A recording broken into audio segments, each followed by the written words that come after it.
네, 여러분 안녕하세요. 연미정입니다. 자, 우리 이번 강의는요. 지난 시간에 이어서 조선 정치사의 이제 후반부로 들어가도록 하겠습니다. 우리 지난 시간에 살인파가 동인과 서인으로 나뉘어지는 그 도입부 부분을 여러분들 알려드렸거든요. 근데 이제 본격적으로 붕당이 형성되는 시기를 오늘 배우게 될 거예요. 조금 더 집중하셔서 보셔야 되는데 이거 많은 수험생들이 좀 어려워하는 파트이기도 하거든요. 근데 제가 깔끔하게 한 번에 정리를 해드릴 테니까 잘 좀 쫓아오셨으면 좋겠어요. 집중 한 번만 하시면 하나도 어렵지 않아요. 자, 가겠습니다. 기출주제 31이고요. 붕당 정치의 전개와 변질입니다. 자, 보시면 우리가 이제 선조 시기 때부터 봐야 돼요. 사림이 주도권을 잡는. 자, 여러분들 간단하게 필기를 좀 하셨으면 좋겠어요. 자, 우리가 선조부터 스타트한다. 중앙정계에 이제 선조 앞 시기는 훈구와 사림의 싸움이었던 사화와 관련돼서 여러분들이 공부를 하셨어요. 근데 지금 이 지점부터는 훈구파에 대한 이야기는 나오면 안 됩니다. 사림이 중앙정계를 장악하게 돼요. 그래서 여기서 이제 사림이 주도권을 잡게 되는데, 그래서 뭐 지방의 향촌 사회에서는 향약과 서원을 통해서 향촌을 꽉 장악하게 되고 인재를 양성시켜서 중앙으로 많이 배출을 하게 됩니다. 자, 그런데 이 사림이 둘로 나뉘게 되죠. 어떻게 나뉘느냐? 선조 시기 때 동인과 그다음에 서인으로 나뉘어지게 됩니다. 자, 이 동인과 서인으로 나뉘어지게 됐던 큰 사건이 있었는데 여러분들 머릿속에 하나는 이 이주전랑이라고 하는 직책, 인사권을 꽉 장악하고 있었던 이 이주전랑이라고 하는 직책을 가지고 김효원과 심의겸의 싸움, 요거를 기억을 하시면 좋겠고요. 그 다음에 이제 또 하나는 척신정치, 청산의 문제를 가지고 해서 싸운 건데, 이 척신정치는 완전하게 배제시키고 간다라고 했던 것이 제가 힘 있는 세력, 동력 있는 신진 세력 이랬어요. 개혁적 성향을 갖는. 그래서 이쪽은 척신정치를 완전하게 배제시키고 가는데요. 이쪽은 동인 같은 경우는 어떻게 한다? 일부 이제 포용하고 가자라고 하는 이제 저런 입장을 취하고 있었습니다. 이런 어떤 사건들로 인해서 동인과 서인으로 이제 나뉘어지게 됐다는 거 여러분들 기억하시면 되겠고요. 자, 그 다음에 당시 이제 이 동인이 다시 한번 분화가 되는데, 이 동인 같은 경우는 나뉘어지게 되는 계기가, 자, 요렇게 이제 보시고, 자, 하나는 이제 북인으로 나뉘어지게 되고요. 그 다음에 한쪽은 남인으로 나뉘어지게 되더라. 자, 그런데 이제 이렇게 북인과 남인으로 갈리게 됐던 이유가 뭐였냐? 여러분들 두 가지 사건을 떠올려야 되는데요. 자, 하나는 정여립의 모반 사건이죠. 정여립의 모반 사건. 그리고 연이어서 일어났던 정철의 건저희 사건입니다. 정여립이 모반을 한다, 역모를 꾸민다라고 해서 이걸 혼내주기 위해서 칼잡이 역할을 했었던 것이 정철이었어요. 근데 제가 여러분들한테 뭐라고 했냐면 이 정철은 서인정철이다 이렇게 꼭 기억을 하라고 했습니다. 같이. 그래서 서인정철이 선조의 미움을 사죠. 자신의 뜻을 올리다가 광해를 왕으로 올리려고 하는 자신의 뜻을 올리려다 미움을 사게 됩니다. 그래서 당시에 이 정철을 처벌하기 위해서 동인 쪽의 입장에서 이 서인정철을 두고요. 강경하게 처벌할 것이냐, 북인, 온건하게 처벌할 것이냐 가지고 남인으로 나뉘어지게 된 겁니다. 자, 그래서 북인 강경처벌, 남인 온건처벌의 입장에 있었어요. 그러면서 나뉘게 된다. 항상 여러분 여기서 갈래가 나뉘어진다는 거는 여기서 주도권을 잡았다는 이야기예요. 그래서 서인을 바라보면서 갈래가 나뉘어진다 이렇게 생각을 하시면 좋겠어요. 그래서 강경파와 온건파로 나뉘어지게 되는데, 초창기에는 남인 쪽에서 이제 주도권을 잡다가요, 임진왜란이 발생하고 하면서 이 북인 쪽의 문화생들, 당시에 이제 북인의 이 학파의 스승으로는 조식 이런 인물이 있었는데, 조식의 문화생들이 많이 이 의병으로 활동을 참여하기도 하고 했습니다. 그래서 국가가 위험에 처했을 때 이제 그런 역할을 했었던 많은 이제 북인 일파가 주도권을 잡게 돼요. 자, 그런데 이제 다음에 왕으로 올라오는 선조 다음에 이제 누가 왕위로 올라오게 되냐면, 쭉 넘어갈게요. 이렇게 이제 광해군 시기로 넘어가게 되는데, 이때 광해군을 지지했던 파가 북인 중에서도요, 좀 강경 성향의 이 대북파가 있습니다. 그 바로 이제 대북파가 광해군을 지지하게 돼요. 이제 북인은 대북파가 있었고 소북파로 이렇게 나뉘어져 있었던 어떤 그런 상황이 있었어요. 근데 여러분들한테 뭐 이렇게 대북이냐 소북이냐까지 물어보진 않을 거예요. 근데 그런 과정 속에서 사실 이 광해 같은 경우는 출생에 대한 좀 한계가 있었습니다. 어머니가 이제 후궁 출신이었어요. 그래서 선조도 그 다음에 광해를 왕위로다 올리려고 하는 거에 대해서 뭐 그렇게 막 적극적으로 찬성을 하지 않았어요. 근데 아시겠지만 우리가 이제 임진왜란을 겪으면서 선조가 의주까지 피난을 가고 했을 때 이 광해가 한쪽에 축을 담당했어요. 그래서 황해라든지 이 평안도 일대를 전부 뭐 의병을 모집하기도 하고 그런 적극적인 역할을 광해와 그다음에 이제 북인 일파가 하게 됩니다. 그래서 결국에 이제 광해는 왕위로 이렇게 올라오는데 성공을 하게 돼요. 근데 사실 이렇게 왕으로 올라오는 그 지점에 후궁 출신이었던 광해하고는 다르게 이제 계모인데 왕비죠. 왕비였던 이 임목대비한테서 영창대군이 나오게 돼요. 그래서 영창대군을 낳게 합니다. 그래서 이제 어떻게 보면 왕위를 다음에 승계하는 데 있어서 이 영창대군이라고 하는 존재가 뭐 이거는 광해뿐만이 아니라 이제 광해를 지지하고 있었던 대북파들한테도 너무 위협적인 존재가 됐던 거예요. 그래서 자기하고 이제 이 배다른 형제였던 영창대군을 결국에는 이 아주 그 기록의 증살이라고 하는 표현인데 가둔 다음에 죽이는 거예요. 뜨겁게 데워가지고. 그래서 이 영창대군이 잔인하게 이제 죽음을 맞이하게 돼요. 근데 그런 부분이 광해군이라고 하는 이 왕의 도덕적인 스크래치를 얻게 돼요. 그래서 결국 이 광해는 패모살제,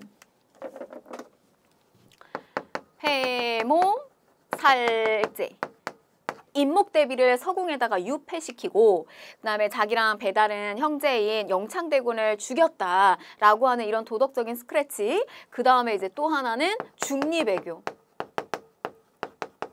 명나라가 우리나라 도와줬는데 오랑캐 나라인 이 청나라 후금하고 화친했다라고 해서 이제 그런 거를 문제 삼아요. 그래서 이런 것들 명분을 중요시했던 어느 파? 서인 쪽에서 이거를 들고 나오게 됩니다. 이 서인 들고 나오게 돼요. 그래서 요렇게 들고 나와서 이 서인이 광해군을 폐위시키고요. 그게 바로 이제 정치 제대로 못한다. 정치를 올바르게 돌리겠다라고 했던 것이 반정이에요. 그런데 이제 그러면서 왕을 누구로 올리게 되냐면 이제 인조가 들어서게 됩니다. 이게 바로 인조 반정이 되겠어요. 자, 이럴 때 그러면서 이제 당시에 북인, 광해군을 지지했던 북인은 이 중앙정계에서 이제 권력을 잃어버리게 되고요. 앞으로 이제 남게 되는 것은 바로 서인과 그다음에 이렇게 같이 합류하게 되는 남인이 여기서 이제 같이 합류를 하게 됩니다. 그러면 이제 앞으로 여러분들이 보실 거는요. 우리가 이 앞은 지난 시간에 했단 말이에요. 그럼 여러분들 여기서 보셔야 되는 건 남인이 쭉 주도권을 갖고 가는 거, 그리고 한쪽 축에서는 서인이 쭉 주도권을 갖고 가는 거. 바로 이제 이런 두 축이 각 축을 다투는 장면만 보시면 여러분들 끝이에요. 근데 제가 개가를 먼저 해드릴 건데 광인 그리고 효종, 그다음에 현종, 그리고 숙종 이렇게 넘어갈 겁니다. 근데 보시면 지금 효종 시기는 인조 다음에 왕으로 들어섰던 이 효종은 장남인 소현세자가 아니라 차남이에요. 그래서 이 인물은 차남인 복림대군이고 참고로 이 왕이 차남으로 인해서 차남이 왕위에 올랐다라고 하는 이제 그 이유가 왕의 정통성에 대한 부분에 이제 논쟁이 붙어요. 그게 어디에서 붙냐면 효종이 죽고 난 다음에 붙습니다. 그것이 바로 현종 때 일어나게 돼요. 그걸 바로 이제 뭐라고 하냐면 우리가 예송 논쟁 이렇게 이야기를 하게 됩니다. 그러니까 이 예송 논쟁을 가지고 싸우는 거는 서인과 남인이 싸우게 되는데요. 예송 논쟁은 두 번 일어나요. 1차, 2차 두 번 일어나게 되는데 이 현종 시기 때 첫 번째 1차 예송에서는 서인이 이깁니다. 자, 그런데 이제 두 번째 일어났던 이 예송 논쟁에서는 남인이 이기게 돼요. 자, 그 다음에 이제 숙종 시기 때 이런 어떤 붕당 간의 다툼이 일어나니까 숙종 시기 때 저 숙종이 왕의 권한을 쥐고 당시에 이제 정치적인 판도를 바꾸는 탕평 정책의 일환이라고도 하거든요. 이게 뭐냐면 환국이에요. 정치적 판을 바꿔버리는 환국을 일으키게 되는데 예송 논쟁은 1차, 2차 두 번 일어나는데 환국은 1차 환국, 2차, 그 다음에 3차 세 번 일어나게 됩니다. 그래서 이때 당시에 이제 1차 환국에서는요. 서인이 이겨요. 다음에 2차 황국에서는 남인이 이기게 됩니다. 그 다음에 이제 3차 황국에서는 다시 서인이 이기게 돼요. 그럼 여러분 보세요. 자, 처음에 서인이 이겼다. 그 다음에 남인이 이겼다. 자, 그 다음에 서인이 이긴다. 자, 그 다음에 남인이 이긴다. 자, 그 다음에 서인이 이긴다. 그럼 여러분 이게 어떻게 되냐면 총 5번이에요. 자, 서인으로 시작해서 서인으로 끝나요. 서인으로 시작해서 서인으로 끝납니다. 여기도 마찬가지. 이 환국만 놓고 봤을 때도요. 서인으로 시작해서 서인으로 끝나요. 주도권이. 그래서 서인, 남인, 서인, 남인, 서인. 요 패턴을 여러분들이 알고 있으면요. 쉽게 문제가 풀릴 거예요. 그래서 여러분 분당 이게 답니다. 그전에 뭐 우리 한국사 시간에 너무 막 복잡해서 뭐 들을 때도 제대로 듣지도 않고 아마 그러셨을 거예요. 근데 분당이라고 하는 거 여기 하나로 끝나시면 돼요. 여러분들 쉽게 문제 푸실 수 있을 거예요. 네, 자 그러면 우리 이제 교재를 통해서 들어가 보도록 하겠습니다. 자, 광해군 시기 때 북인이 집권을 하게 됐다. 외란 때 다수의 의병장을 배출한 북인이 집권을 하게 되고요. 서인과 남인을 배제하고 전국을 주도하게 되고요. 그러나 인조반정으로 인해서 북인은 몰락하게 된다는 거. 자, 넘어가서 보시면 이제 인조 시기 때 인조반정으로 정권을 장악한 서인이 됩니다. 이 서인의 주도하에 남인 일부 세력하고 같이 연합해서 정치에 참여를 하게 되는데요. 그래서 남인과 서인이 서로 공존하는 체제를 가지고 있는 거 되게 견강한 그런 모습이라고 보시면 돼요. 그러니까 우리가 국회 안에서도 당을 만들어가지고 서로 어느 한쪽 당의 주장이 너무 강하게 끌고 들어가지 않도록 서로 상호 견제를 해주는 거거든요. 그런 건 건강한 모습이에요. 자, 그래서 이제 초창기 때는 상호 비판과 공존 체제를 형성하더라. 그런데 이게 어느 한쪽 당의 주장으로 너무 강하게 들어가는 것이 이제 잘못되는 겁니다. 자, 그다음에 이제 이 효종 시기 때로 들어가게 되면 인조의 아들입니다. 근데 이 효종은요, 여러분 장남이 아니라 차남 복림대군이 왕으로서 올라오게 되는데 이 효종 같은 경우는 이 시기 때 이제 핵심은 뭐냐면 시험에서 여러분들 북벌과 관련된 내용, 북벌. 북쪽에 있는 오랑캐 친다, 아버지의 원수를 갚는다. 요것과 관련된 내용이 핵심 내용이 되겠어요. 자, 그 다음에 이제 넘어가서 여러분 바로 이제 현종 시기 때 벌어지게 되는 예송 논쟁, 요거를 이제 본격적으로 보실 텐데 이게 이제 1차 예송은요. 효종이 사망을 하게 되는데 당시 효종의 어머니이자 지금 이게 벌어진 게 현종 시기예요. 근데 현종한테 이제 할머니가 되겠죠. 그 할머니가 여전히 살아계신 거예요. 효종은 죽었는데. 그런데 이제 우리나라에는 요 조선시대 때 국조오례위라고 하는 국가의 예법서가 있어요. 근데 그 예법서 안에 당시에 차남이 이렇게 사망을 했을 때 어머니가 살아계시면 거기에 대한 상복을 몇 년 입어야 되는지가 이게 정확하게 기록이 되어 있지 않은 거예요. 그래서 이제 바로 그 문제가 크게 불거지게 됩니다. 그래서 당시에 이제 어떤 논의들이 있었냐 보시면 서인 쪽의 입장에서는 이런 주장을 해요. 송시열을 좀 기억하시면 좋겠어요. 서인의 우두머리, 우리가 영수다 이런 표현을 씁니다. 그래서 우리가 뭐 학식이 아주 높은 사람을 뒤에 이렇게 자자를 붙이잖아요. 공자, 맹자 이러는 것처럼. 그래서 사람은 저때 이제 송자라고 불리울 정도로 아주 박학다식했고 학문적으로도 논리적으로 빈틈이 없어가지고 왕조차도 두려워했던 사람이 바로 저 송자였어요. 근데 저 송시열이 무려 송시열이 주자갈에 따라서, 그러니까 주자가 만든 사대부 예법서예요. 집안의 예법서인데 저 주자갈에 따라서 왕과 사대부는 같은 예법을 따라야 된다고 하는 신권의 입장에 있는 신권 강화루를 바탕으로요. 일련서를 주장을 하게 됩니다. 서인은요. 근데 반대로 남인 쪽은 왕과 사대부는 다른 예법을 따라야 된다. 엄연히 왕은 다르다. 비록 차남이기는 하지만 다르다. 그래서 상복을 3년을 입어야 된다라고 주장을 하게 돼요. 그래서 이건 보면 무슨 저렇게 뭐 상복을 1년 입는 게 중요한가 3년 입는 게 중요한가 뭐 그렇게 중요할까 이렇게 생각할 수 있지만 사실 이 문제는 어떤 문제가 걸려 있냐면 차남이었던 이 효종을 왕으로서의 그 정통을 인정하느냐 인정하지 않느냐 되게 중요한 문제가 예민하게 걸려 있는 거거든요.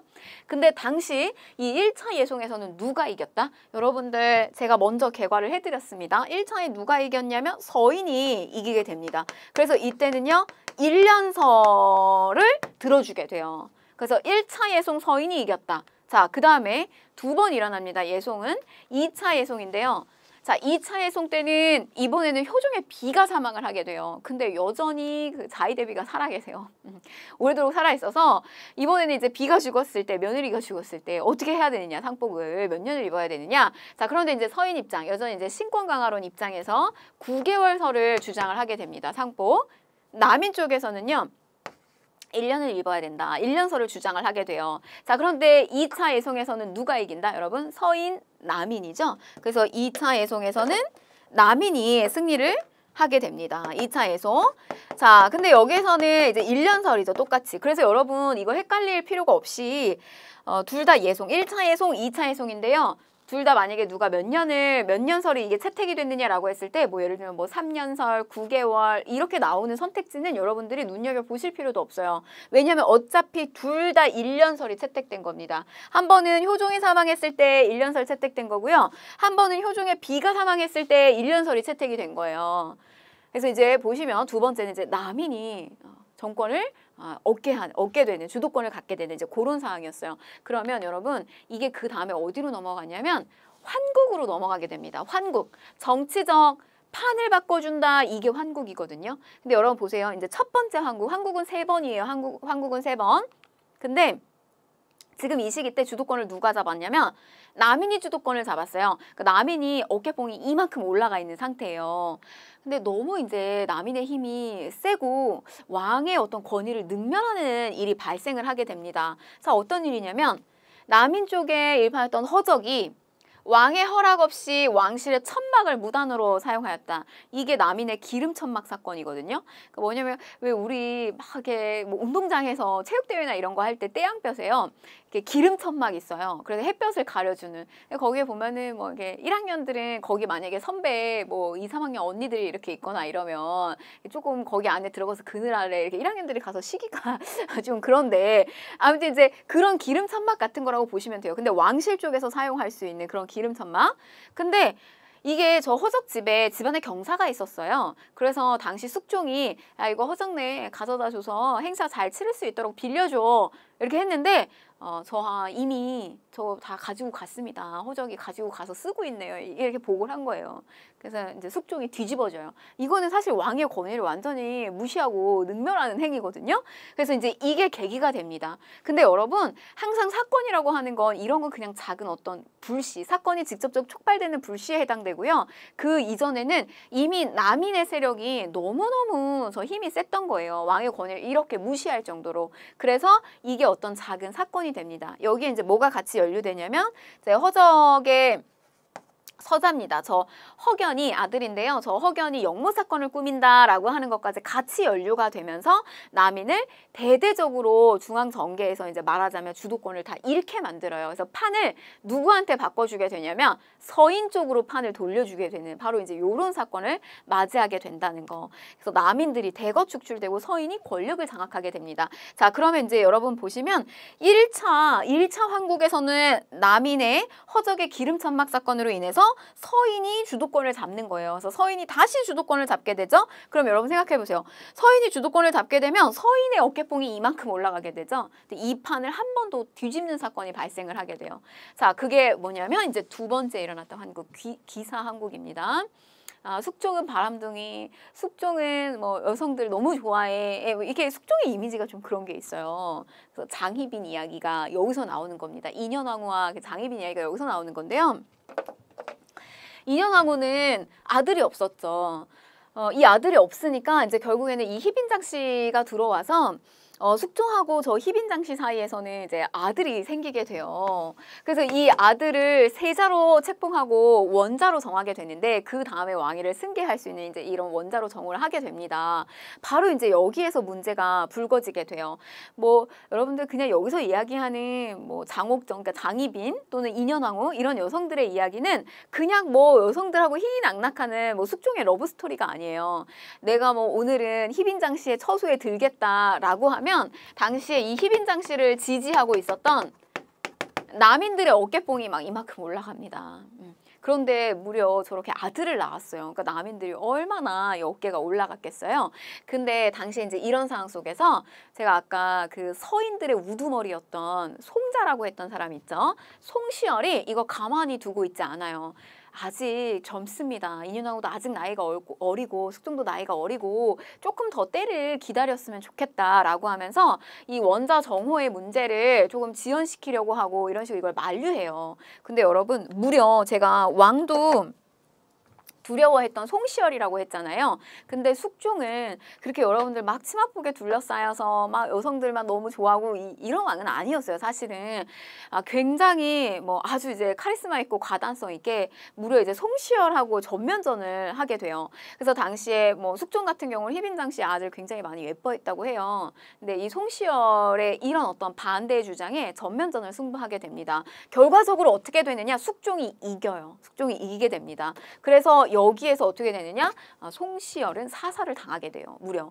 그래서 지금 보시면 이제 주도권이 지금 다시 이제 경신왕국에서 보게 되면 허정의 기름천막 사건으로 인해서 서인한테 주도권이 돌아갔잖아요. 근데 서인이 어깨뽕이 올라왔는데 장희빈의 원자정호 문제로 인해서 다시 이제 남인에게 주도권을 바뀌어주게 된 거예요. 그래서 송시열도 사사당하고 서인이 처형 축출되면서 남인이 권력을 장악하게 됩니다. 인현왕후는 폐위가 되고요. 희빈장 씨가 왕비로서 책봉이 됩니다. 자, 그래서 이제 보시면 다시 보시면 서인이 주도권을 잡았다가 장희빈의 원자정호 문제로 인해서 남인이 이렇게 주도권을 잡는 구도로 넘어가게 되는구나. 이렇게 보시면 되겠어요. 자, 그런데 서인으로 시작해서 서인으로 끝난다. 여러분 마지막 한국이 남아 있습니다. 이 마지막 한국은 갑술한국이에요. 남인이 인현왕후 왕후 보기를 빌미로 서인을 제거하다가 실패했다라고 했는데 그냥 여러분들 머릿속에는 이 인현왕후 보기 운동을 벌이는 그런 과정 속에서 서인이 주도권을 다시 잡았다고 생각을 하시면 돼요. 그래서 인현왕후 복이 됐다. 남인을 몰락시키고요. 근데 이제 이런 과정 속에서요. 당시에 네, 장희빈이 있고 그다음에 숙종의 여인들 장희빈이 있고요. 그다음에 숙빈 채씨가 또 등장을 하게 됩니다. 이 인물이 인현왕후를 따라서 궁궐에 들어왔다 뭐 이런 이야기도 있어요. 근데 당시에 인현왕후가 뭐 이렇게 궁궐에서 쫓겨나고 이랬을 때 막 숙빈 채씨가 인현왕후를 위해서 막 슬퍼하면서 굉장히 막 이렇게 뭐 밥상도 차리면서 계속해서 인현왕후를 보면서 막 그렇게 했다 그래요. 근데 당시에 이제 이 숙빈 채씨 이 인현왕후가 복이 되는 과정 속에서 이제 숙빈 채씨도 같이 여기에 합류가 되는데 이 숙빈 채씨 사이에서 숙종하고의 사이에서 이제 아들을 보게 됩니다. 그게 나중에 훗날 누가 되냐면 그게 바로 영조가 되는 거예요. 그리고 이 장희빈 사이에서 나온 아들이 누가 되냐면 경종이 됩니다. 이렇게 되는 거예요. 근데 순서적으로는 이제 경종이 들어오고요. 숙경영 이렇게 되거든요. 그다음에 이제 경종, 그다음에 영조 이렇게 되는데 숙빈채 씨는 궁궐에 인현왕후 따라서 들어온 무술인데, 그러니까 그냥 궁궐에 아주 이게 청소를 해주는 미천한 출신인 거죠. 거기에서 영조라고 하는 인물이 나오게 된 거예요. 그래서 이 영조는 그 자신의 출신에 대한 컴플렉스가 굉장히 심했던 왕이기도 해요. 자, 아무튼 서인이 재집권을 한 후에 소론과 노론이 전국을 주도하게 된다라고 했는데 지금 여러분 여기서 한 번 이제 더 나뉘어지게 되는 계기가 되는데요. 여기 이제 서인으로 시작해서 서인으로 끝났잖아요. 여기서 한 번 더 나눠집니다. 여러분 이제 마지막이에요. 자, 이 서인이 주도권을 잡았을 때 남인에 대한 처벌 문제를 두고요. 서인에서 소론과 노론으로 나뉘어지게 돼요. 그런데 이제 마지막에 다시 서인이 주도권을 잡았는데 이 소론과 노론으로 나뉘어졌던 요 분파가 더욱더 갈등이 심해진다라고 보시면 되겠어요. 소론과 노론. 갈려지는 건 여기인데 이들 사이의 갈등은 서인이 주도권을 잡으면서 남인에 대한 처벌 문제를 두고 더 강경하게 또는 온건하게 라고 하는 또 갈래가 더 강해지더라. 이렇게 이해를 하시면 되겠습니다. 자, 그래서 환국의 결과 이거는 예속 논쟁을 비롯해서 이게 너무 분단 간의 갈등이 심해지니까 당시에 숙종이 이거를 좀 약화시키려고 하는 탕평정책의 일환으로 한 거거든요. 그런데 실제로는 한국을 통해서 정치적 판도를 너무 한쪽한테 힘을 집중적으로 몰아주다 보니까 이게 오히려 붕당 정치가 변질이 되는 모습을 볼 수가 있었어요. 그래서 특정 붕당이 권력을 독점하는 추세가 나타나더라. 일당 독재와 뭐 이런 표현을 쓰게 됩니다. 그래서 이제 이렇게 붕당 정치가 변질됐다, 일당 독재화가 됐다라는 표현이 나오면 이거는 환국에 대한 이야기를 하고 있는 거예요. 그래서 여기까지 보시고 나머지는 여러분들 읽어보시면 되겠습니다. 자, 그 다음에 이제 노론과 소론의 대립이 격화됐다라고 하는 것도 이제 한번 보시면 되겠는데요. 노론과 소론으로 나뉘어지게 됐다는 거. 자, 그 다음에 이제 넘어가서 요 신임사화, 요거 하나만 좀 체크를 할 텐데, 이 신임사화는 뭐냐면, 제가 지금 이 장희빈하고의 사이에서 경종이 올라왔다고 했잖아요. 근데 숙빈채 씨가 들어오게 되면서 이 숙빈채 씨 사이에서도 영조를 낳게 돼요. 근데 당시에 이제 이 경종을 지지했던 파가 바로 이제 소론이었고, 그 다음에 이 영조를 지지했던 파가 또 노론이었습니다. 그래서 이 파에서 이 경종 같은 경우는 아직 너무 병약하고, 그 다음에 아들도 못 보고 이래서 자꾸 노론 쪽에서 연인궁, 이 연인궁인 영조를 올리자라고 하는 이런 움직임들이 계속해서 끊임없이 일어났어요. 그래서 당시에 그러나 이제 이 경종이 왕으로서 있을 때 세제책봉에 대한 논의가 일어납니다. 세제책봉은 세자책봉이 아니라 형제, 배다른 형제인 이 영조를 왕으로서 올리자 이런 움직임이 일어났거든요. 근데 그건 어떻게 생각해보면 영모잖아요. 왕이 있는데 또 다른 자기의 다른 형제인 영조를 올리자라고 하는 건 영모죠. 그래서 이때 당시에 자꾸 연인궁은 영조를 얘기합니다. 이 연인궁을 올리자라고 하는 움직임에 소론이 노론을 한 번 제거하려고 든 것이 그게 신임사화예요. 마지막 사화. 그거는 이제 경종 시기 때 이루어지게 됩니다. 그러나 이제 이렇게 한 번 노론에게 타격을 입혔는데 경종이 이걸 끝까지 왕을 이으면 참 좋았겠지만 결국 저 경종은 얼마 안 있다가 사망을 하게 돼요. 그리고 나서 영조가 왕위에 오르게 됩니다. 노론의 지지를 받고요. 근데 영조가 왕위에 오르면서 뭐 어떤 그 신분에 대한 컴플렉스 이런 것들도 문제시 됐고, 그 다음에 또 하나는 경종이 갑작스럽게 죽음을 맞이하게 되면서 영조가 경종을 독살했다 이런 어떤 누명을 또 많이 씌우게 돼요. 그래서 사실 왕으로서 올라오는 데 있어서 쉽지 않은 과정 속에서 왕에 등극을 하게 됩니다. 그러니까 이제 여러분들 우리 왜 사도 들어보셨잖아요. 그 사도 자신의 아들에게 너무나 엄격한 잣대를 들이대는 거, 그건 이제 아버지가 가지고 있는 여러 가지 결핍이나 컴플렉스 같은 것들이 그 아들에게 많이 좀 투영이 됐을 거라고도 해석을 하고 있죠. 자, 그래서 이제 우리가 문제를 좀 풀어보도록 할게요. 자, 밑줄은 논쟁에 대한 설명으로 옳은 것을 보기에서 골라라 라고 했는데, 자, 보시면 예주에서 선왕의 국상에 대해서 아래입니다. 선왕께서 차남으로 왕위에 오르시어 자위 대비의 복상 기간에 대한 논쟁으로 불거졌다. 예속 논쟁이네요. 올해 이에는 참고할 수 있는 사항이 없으니 대신들과 함께 의논하소서. 이거 예속 논쟁이네요.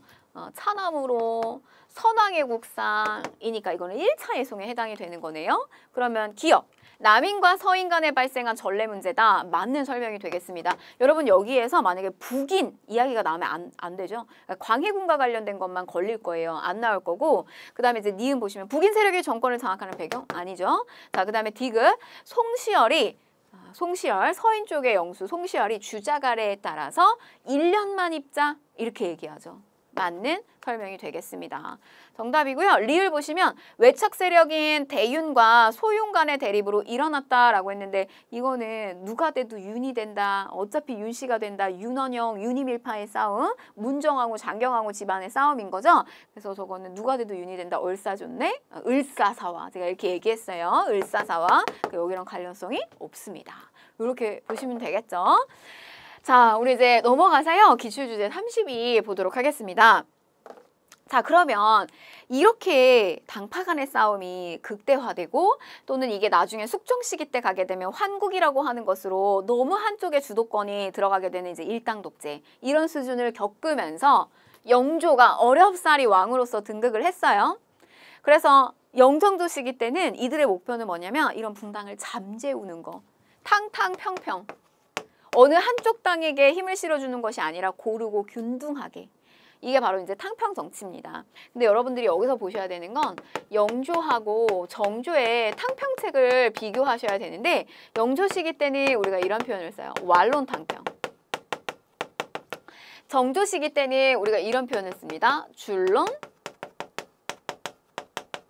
탕평 이런 표현을 써요. 근데 여러분 이건 쉽게 이렇게 생각하시면 돼요. 완만한 탕평, 완론 탕평. 영조는 즉위하자마자 붕당의 폐해가 지금까지 이렇게 심한 적이 없었다. 그래서 지금부터 완전히 그런 당파를 없애고 국왕을 지지할 수 있는 탕평파를 만들겠다라고 하면서 붕당을 부정하는 선언을 하게 돼요. 영조는. 근데 우리 왜 그런 거 있잖아요. 둘이 막 싸워요. 근데 예를 들면 카리스마 넘치고 강력한 선생님이 등장해가지고 야 니네 당장 이 앞에서 서로 손잡고 화해해. 그러면 얘네가 선생님이 무서워서라도 둘이서 막 화해를 한단 말이죠. 악수를 하고. 근데 이 선생님이 등 돌면 어떻게 해요? 이게 근본적인 게 해결이 안 됐잖아요. 또 막 싸우잖아요.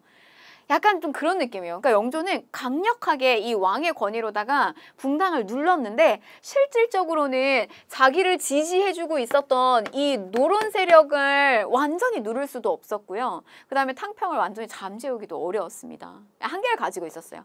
완만한 탕평이다 이렇게 생각하시면 좋겠고 그 다음에 이제 이 정조의 줄론 탕평 같은 경우는요. 근데 이 정조 같은 경우는 어떻게 하냐면 준엄하게 시시비비를 명명백백하게 가려요. 그래서 니네 너 이야기해봐. 둘이 싸우고 있어요. 너 이야기해봐. 너 이야기해봐. 네가 이거는 잘못한 거야. 너는 네가 이게 옳은 것이야. 라고 하는 것을 명명백백하게 가려주는 준엄한 탕평을 했다. 줄론 탕평. 이렇게 생각하시면 좋겠어요. 줄론 탕평, 완론 탕평, 줄론 탕평 이렇게 하시면 좋겠습니다. 너무 기억이 안 난다. 정조준 이렇게 기억을 하시면 좋겠어요. 정조준. 자, 그러면 갈게요. 영조 즉위 직후의 상황인데 탕평 교서를 발표하게 된다. 탕평에 대한 강력한 의지를 비추고요. 영조는 올라올 때 쉽지 않았다고 했잖아요. 왕의 자리에 올라오는데 당시 경종의 죽음에 당시 경종실록에 어이들이 이거 절대 상극인 음식이니까 바치면 안 된다라고 했었던 그 음식 그 게장하고 생감이 같이 올라갔대요. 그래서 저게 이제 경종한테 올라가게 되면서 이렇게 몸에 안 좋은 아주 그런 영향을 끼쳤다. 이제 뭐 그런 것들이 막 기록에 남겨져 있거든요. 근데 저 이제 경종의 죽음에 영조와 노론이 관련성이 있다라고 주장을 하면서 이인자 이렇게 생각해서 나는 너를 인정할 수 없다. 나는 너를 1인자로 인정할 수 없다. 2인자의 난 이렇게 기억하시면 좋겠습니다. 2인자.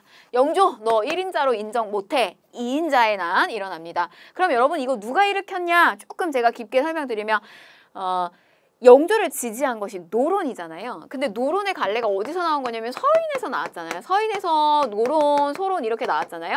그러면 여러분 여기서 북인은 안 나옵니다. 남인이 있잖아요. 근데 여기에서 주도권을 진 게 노론이라고요. 노론 쪽에서 영조를 지지했다고요. 그러니까 배제된 세력은 누가 되냐면 소론과 남인이 되는 거예요. 이쪽에서 들고 일어난 겁니다. 2인자. 영조는 난을 진압한 후 각 붕당의 인재를 고루 등용하겠다고 선언을 합니다. 완론 탕평이고요. 그리고 온건하고 타협적인 탕평파를 등용을 시킵니다. 또 여러분 영조는요. 이벤트 군주다 이렇게 생각하시면 좋겠어요. 이벤트와 탕평 정치와 관련된 이벤트는 영조한테 다 들어갑니다. 그래서 예를 들면은 성균관 입구에다가 탕평미를 건립을 한다든지 그 다음에 뭐 예를 들면 탕평채 우리가 뭐 집에서 잘 즐겨 먹지는 않아요. 급식 먹을 때 보면 나오는데 이렇게 묵이랑 그다음에 뭐 계란 지단이랑 김이랑 이게 색깔이 다양한데 당파를 보여주는 색깔이거든요. 근데 이런 것들이 골고루 어우러져 있는데 너무 맛이 좋다. 이런 탕평채라고 하는 음식을 어떤 그런 이벤트성 어떤 음식을 만들기도 했다는 거.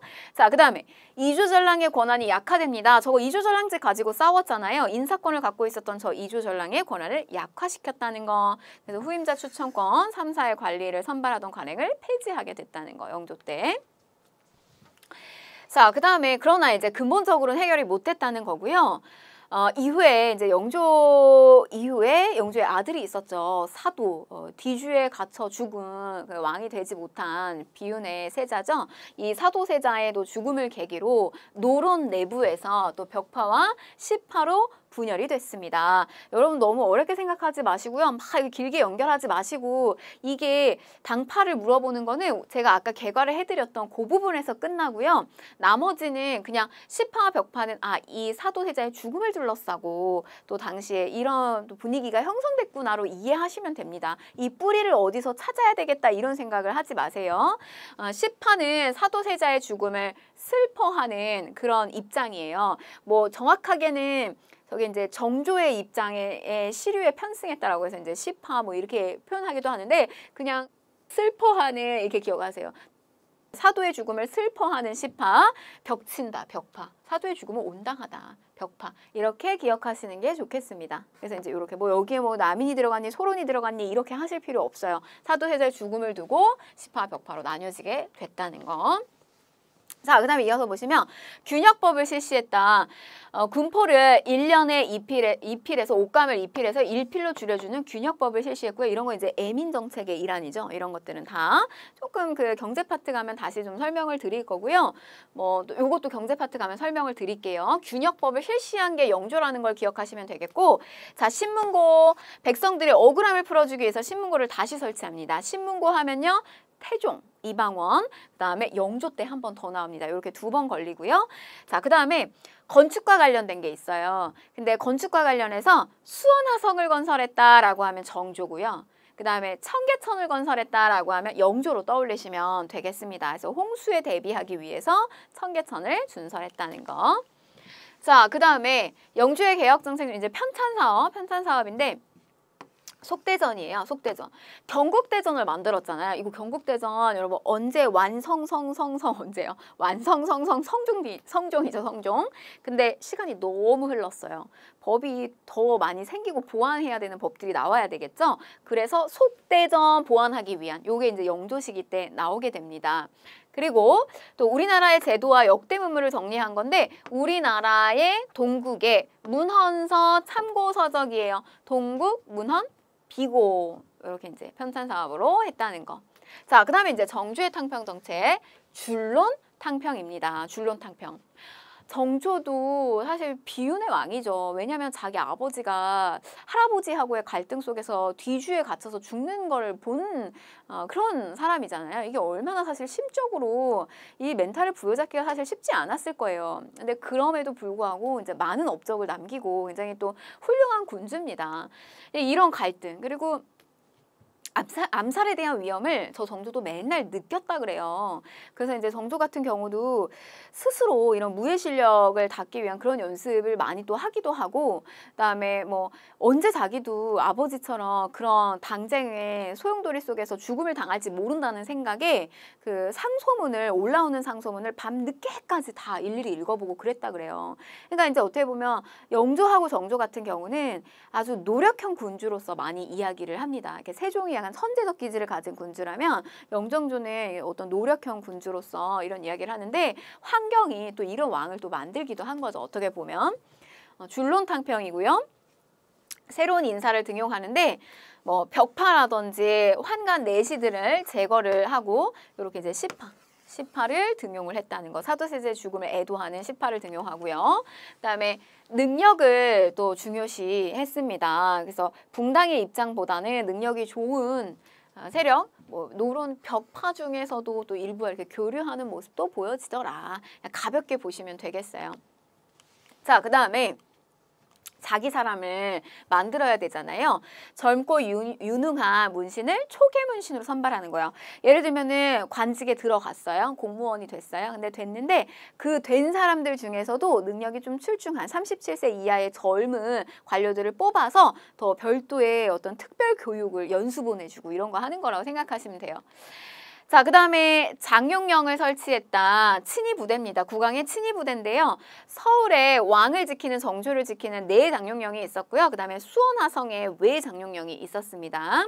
자, 그 다음에 규장각인데 어렵게 생각하지 마시고 왕실 도서관이고 학문 연구기관이에요. 복습 한번 해보면 세종 시기 때 집현전이 있었죠. 성종 시기 때 그걸 계승한 홍문관이 있었어요. 정조 시기 때 들어오게 되면 규장각을 생각하시면 좋겠어요. 그래서 이제 이런 것들 발전을 시켰고 너무너무 중요한 건 제가 생각했을 때 이 왕은 참 훌륭하다라고 생각하는 점은 어떤 그 당시 신분에 대한 것을 고려하지 않고 이 사람이 능력이 있으면 그 능력에 맞는 자리를 줄 수 있는 군주. 이게 정말 나라를 이끄는 데 되게 필요하고 훌륭한 군주라고 생각을 하는데 세종 역시 그 기존의 어떤 신분을 고려하지 않고 노비 출신의 장영실을 등용을 시켜서 여러 가지 과학기술을 만들어냈잖아요. 정조 역시요. 서얼이라고 하는 이 존재들은 첩의 자식이란 말이에요. 그래서 성리학이 자리 잡고 있는 이 조선사회에서 저 첩들은 과거의 응시도 제대로 할 수가 없을 정도로 차별받고 있었던 존재들이었어요. 그런데 그런 인물들 박제가 유득공, 이덕무 이런 사람들을 규장각에서 검서관이면 규장각이 도서관이기 때문에 책을 검사해주는 저런 검서관의 역할은 되게 중요한 직책이에요. 근데 저런 자리를 박제가와 유득공 등 능력 있는 서얼들에게 맡겼습니다. 그러니까 너무너무 훌륭한 군주죠. 자, 그 다음에 신해통공을 발표했다. 시전상인의 특권을 축소하기 위해서 유기전을 제외한 일단 체크부터 할게요, 여러분. 시전상인의 금난정권을 폐지. 이렇게 보시고요. 요거 경제 파트에서 설명을 드릴게요. 신해통공, 정조, 금난정권 폐지. 이렇게 가시면 되겠습니다. 자, 그 다음에 수원 화성인데요. 수원에 화성을 건립하고 정치적 이상을 실현하는 상징적인 도시로 육성을 하게 됩니다. 여러분 여기 한번 가보세요. 가면은 뒤에 통닭거리가 있기 때문에 가서 맛있는 통닭을 먹을 수가 있습니다. 제가 지금 그 이야기를 하려고 하는 거 아니고 저 수원 화성은 실제로 가서 보시면 우리가 그 성이라고 하는 거를 보면 방어용 기능을 갖추고 있는 게 성이거든요. 근데 수원 화성은 실제로 가서 보게 되면 너무너무 아름다워요.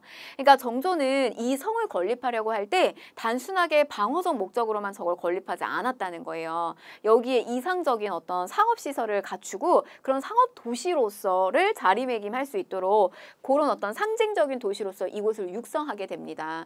그래서 여기서 이제 나중에 어머니 해경궁 홍씨의 해감년을 여기서 치르기도 하고요. 아버지의 묘를 사도의 묘를 이쪽으로다가 옮기기도 하는 뭐 그런 어떤 모습을 또 보이기도 합니다. 수원화성.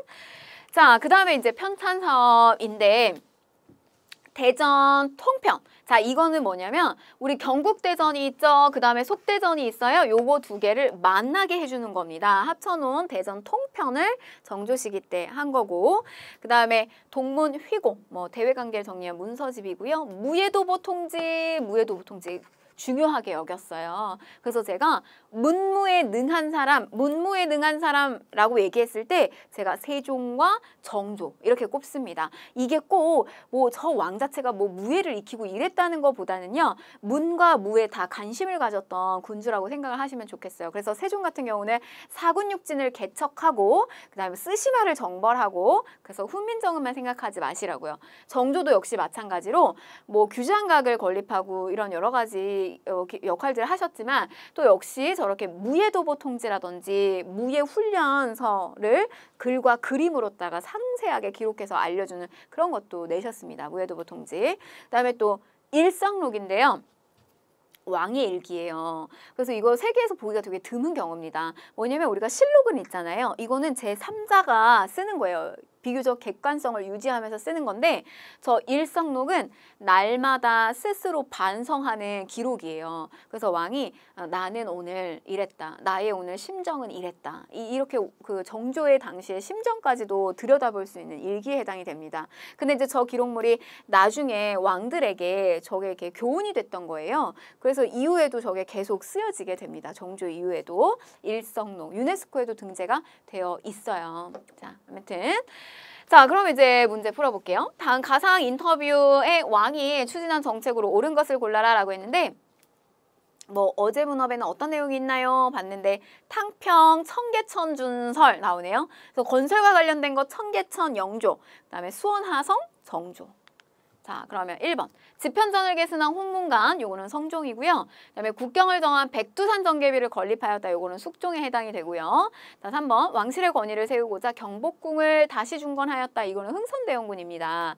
자, 역대 문물을 정리한 동국, 우리의 문헌서 참고서적입니다. 그래서 요거는 정답은 4번이 되겠고요. 삼정의 문란을 해결하고자 삼정의 정청을 설치하였다. 요거는 철종 시기에 우리가 곧 배우게 될 겁니다. 그래서 영조와 정조의 탕평정체 비교하는 거 이렇게 풀어보시면 되겠어요. 자, 우리 요거 기출주제 33 마지막 주제인데요. 요거 금방 끝납니다. 자, 보실게요. 영정조 이후에 영조하고 정조는 이게 이제 어떻게 보면 스스로 군주 자체가 스스로 능력이 뛰어났던 사람이었어요. 어나더 레벨. 그러니까 이게 그 다음에 왕들이 그거를 쫓아가기가 사실은 어려웠습니다. 근데 정조 승하하고 난 다음에 이후에 등장했던 순헌철, 정순헌철 이렇게 되면요. 요 시기 때 헌종, 철종 시기 때 11살, 8살 막 초딩들 이 초딩들이 왕위에 올라오게 돼요. 그러니까 앞에서 무려 정조가 했던 이런 업적을 받아서 대업을 이루기에는 여러 가지 면에서 그게 그릇도 되지가 않았고 따라가기가 어려웠어요. 그래서 당시 어떻게 했냐면 외척 가문들, 뭐 장인 쪽에서 이렇게 이제 권력을 잡게 됩니다. 그래서 순헌철 시기 때, 순조 시기 때는 정조 사후에 정순왕후의 수렴청정, 이 정순왕후는 누구냐면 영조의 계비예요. 근데 저 정순왕후가 아주 나이 어린 뭐 15살 이렇게 들어왔다 그래요. 시집을 와가지고 처음에는 영조 뒤에 숨어가지고 발톱을 드러내지 않고 있다가 노론 세력이에요. 발톱을 드러내지 않고 있다가 정조가 죽고 난 다음에 이제 발톱을 드러내기 시작을 합니다. 수렴청정. 그래서 저 노론 벽파가 사도세자의 죽음을 온당하다고 여기는 저 노론 벽파가 권력을 장악하게 되면서 국정 상태는 정조 이전으로 돌아가게 되고요. 그리고 나서 이제 순조가 친정을 할 때 무렵이 되면 또 장인인 이 김조순을 중심으로 안동김 씨가 권력을 장악하게 돼요. 그러니까 왕의 권한이 완전히 바닥을 떨어진 지점이라고 보시면 되겠고, 헌종 역시 마찬가지로 풍양조 씨 가문이 득세를 하게 되고 철종 시기 때 들어오게 되면 다시 안동김 씨 가문이 권력을 장악하게 된다. 철종은 여러분 강화도령이라고 좀 체크를 해두시면 좋겠어요. 저 철종의 조부가 누구냐면 은원군인데 그 은원군이 누구냐면 정조하고는 배다른 형제예요. 당시 배다른 형제, 그러니까 사도세자의 아들이죠. 사도세자의 아들이었던 이 은원군이 바로 이제 이 철종의 조부였어요. 근데 어디로 이게 다 이렇게 쫓겨났었냐면 강화도로 쫓겨났습니다. 그래서 강화에 가서요. 저 철종이라고 하는 인물은 정세에 너무 어둡고 뭐 이렇게 배우지도 못한 사람이에요. 근데 저런 사람 왕위에 앉혀가지고 이런 안동김씨 세력들이 권력을 쥐고 흔들었던 거예요. 그러니까 왕의 권한 완전히 바닥이 떨어지게 됩니다.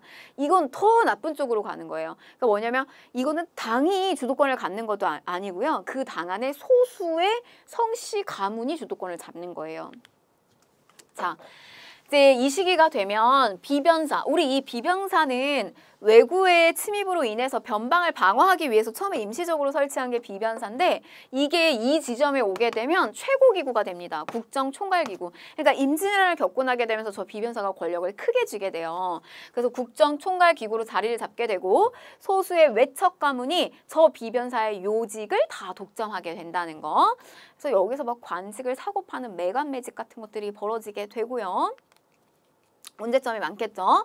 그 다음에 또 이 시기가 되면은 삼정에 문란이 일어나게 됩니다. 이거는 뭐냐면 토지세와 관련된 게 전정이에요. 문제점. 그 다음에 군역을 내는 것과 관련한 거에서의 이제 문제점이에요. 군정. 그 다음에 환곡은 뭐냐면 돈을 빌려주는 거예요. 국가가 돈을 빌려주는 좋은 제도인데 뭐 이자를 뭐 배로 받는다든지 아니면은 별로 원치 않는 돈인데 그걸 억지로 빌려줘가지고 이자를 받는다든지. 근데 이때 뭐 곡식 같은 거 빌려주면요. 거기다 막 자갈이나 흙이나 이런 것들 섞어가지고 주면서 받을 때는 양질의 곡식을 받고 막 이랬던 거예요. 그러니까 이게 너무 부담인 거죠. 그래서 전정, 토지세 문제, 그 다음에 군정의 문제. 이때는 군역을 잡으려고 국가에서 역을 잡으려고 백골징포, 하얀 뼈 이미 죽은 사람한테 물리는 거예요. 너 군대 가야지 이러면서 그러니까 제대로 조사도 안 하고 역을 물리는 거죠. 이미 죽은 사람한테. 그 다음에 환구첨정, 입에서 아직 젖비린내 가시지도 않은 어린아기한테도 먹이고 이랬어요. 뜯어가는 거죠. 그리고 이제 이웃한테 먹이게 됩니다. 그래서 하도 백성들이 괴로워서 도망가니까 이웃한테 먹이는 인증 등의 폐단이 발생을 했다는 거. 그리고 이제 환곡 같은 거. 그래서 이런 삼정의 문란으로 인해서 농민봉기가 촉발이 됐다. 그게 바로 이제 첫 번째 홍경래의 난. 자, 보시면 순, 헌, 철 이렇게 들어가잖아요. 그럼 바로 요 순조 시기 때 홍경래의 난. 그 다음에 철종 시기 때 임술 농민 봉기가 발생한다. 이렇게 보시면 좋겠어요. 자, 홍경래의 난 때 좀 차이가 있어요. 이 홍경래의 난은 지역 차별을 생각하시면 좋겠어요. 지역 차별. 근데 이 임술농비가 전형적인 우리 앞에서 봤던 요 전정, 군정, 환국과 같은 수치제도에 대한 문제, 국가가 세금을 떼가는 데 있어서의 문제로 인해서 그걸 가지고 봉기를 일으킨 거고요. 이거는 지역 차별. 어디? 서북인. 평안도 지역. 여기 있는 사람들이 취직을 해 과거 시험을 봐요. 그래서 시험에 붙었어요. 붙었는데도 취직을 제때 안 시키는 거예요. 그래서 도대체 왜 이렇게 우리를 차별하느냐, 서토를 왜 이렇게 버린 땅처럼 분토처럼 취급을 하느냐라고 하면서 당시에 이제 몰락 양반이었던 홍경래가 이제 들고 일어난 겁니다. 주축이 돼서. 근데 이때는 홍경래, 우군치 이런 사람들 이제 중심으로 해서요. 요것도 체크하실게요. 이 지역 자체가 평안도 지역 자체가 농사가 아주 잘 되는 지역이 아니에요. 그래서 여기에는 농민들뿐만이 아니라 상인들, 광산 노동자들 이런 사람들이 다 합세해가지고 봉기를 일으키게 됩니다. 그래서 청천강, 대동강 위에 있습니다. 이 청천강 이북 지역을 거의 장악을 하였으나 결국에는 진압을 당하게 됐다. 이게 홍경래의 난이라는 거. 그래서 이제 홍경래의 난 발생 지역을 보게 되면 청천강 이북 지역이죠. 요 일대예요. 여기 옛날에 여러분들 제가 위치 기억하라고 했는데 여기가 어디에 해당되냐면 여기가 이제 압록강이잖아요. 압록강의 동쪽이네요. 강동의 육주. 그래서 그 위치예요. 홍경래의 난. 여기 농사 짓는 곳은 아니고 주로 이제 무역업을 할 수도 있고 그래서 여기는 이제 상공업자들도 많이 있었고요. 여기서 이제 난이 발생을 하게 됩니다. 자, 임술농민 봉기 보시게 되면요. 경상우병사 백낙신의 수탈이 원인이 돼서 여기도 역시 몰락 양반이 이끌고 가게 됩니다. 항상 이제 저렇게 좀 어느 정도의 그래도 학식이 있는 사람들이 주도권을 잡고 움직이게 되는데 이게 이제 전국적으로 확산이 되면서 이 수치제도에 대한 문제를 걸고 나와요. 당시에 정부가 이걸 해결하기 위해서 삼정의 문란을 해결하기 위해서 삼정의 정청을 설치하게 되는데 뭐 미봉책이라고 하죠. 그냥 임시로 대충 해놓고 실제로 도움이 되지를 않았습니다. 이렇게 보세요. 순조 때 홍경래, 철종 때 임술농민 봉기 이렇게 필기를 해놓으시고 이게 딱 보셔야 요때 요 사건, 요때 요 사건이 일어났구나 이게 머리에 박힐 수가 있습니다. 자, 그러니 이제 이 시기에는요 새로운 사상이 등장하더라. 예를 들면은 뭐 정감록이라든지 미륵이 내려서 우리를 구원할 거다. 정씨가 왕이 될 거다. 정도전이 왕이 될 거다. 이런 이야기가 이제 퍼지고 했던 거예요. 자, 그 다음에 이제 서학이 들어옵니다. 이게 천주교인데요. 우리나라에 이 천주교가 들어올 땐 처음에는 그냥 학문처럼 들어왔어요. 이거를 종교로서 믿어야 된다 이런 것이 아니라 학문적인 걸로 이제 들어오게 됩니다. 서학으로 소개가 됐는데 이 나중에 이제 저걸 세례받고 이러면서 이 종교가 점차적으로 확산이 된 거예요. 백성들 입장에서는 호응을 할 수밖에 없어요. 왜냐면 맨날 이런 탐관 오리들이 맨날 세금 막 뜯어가죠. 너무나 우리의 삶은 피폐한데 저 천주교에서는 뭐라고 이야기를 하냐면 신 앞에는 모두가 다 평등하다라고 이래요. 교회당에 남녀 차별 없이 같이 들어가요. 신분에 상관없이 같이 들어가서 기도를 드립니다. 그러니까 이런 것들이 굉장히 또 호응을 얻게 돼요. 그래서 뭐 근데 이제 처음에는 이거는 학문으로서 유지될 때는 정부가 크게 관여하지 않다가 점차적으로 이게 우리의 기본적인 어떤 성리학적 질서를 흔들게 되거든요. 예를 들면 제사 하지 않고요. 신주 모시는 거. 하지 않습니다. 그래서 이제 이런 것들이 문제시 되면서 이제 탄압이 들어가게 된다.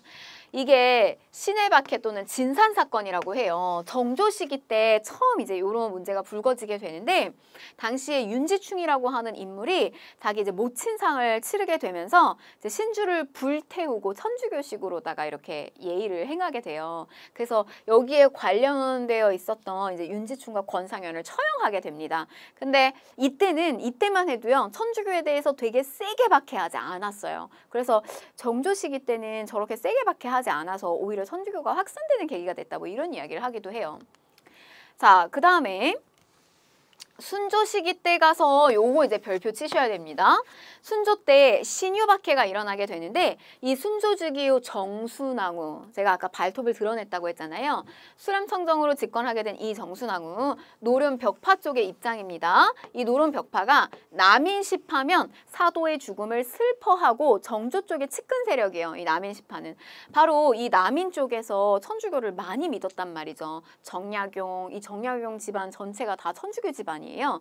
그래서 이 정약용은 누구냐면 수원화성 만들고 할 때 그 수원화성을 올리는데 시간을 절약할 수 있는 거중기라고 하는 걸 만들었던 사람이기도 하고 여러 가지 업적이 많습니다. 문화사로 들어가게 되면 정조가 아주 사랑했던 관료예요. 그런데 이 정약용과 같은 이 정조의 측근 세력을 칩니다. 그거를 뭐를 이용해서 종교적 탄압을 이용해서 친 거예요.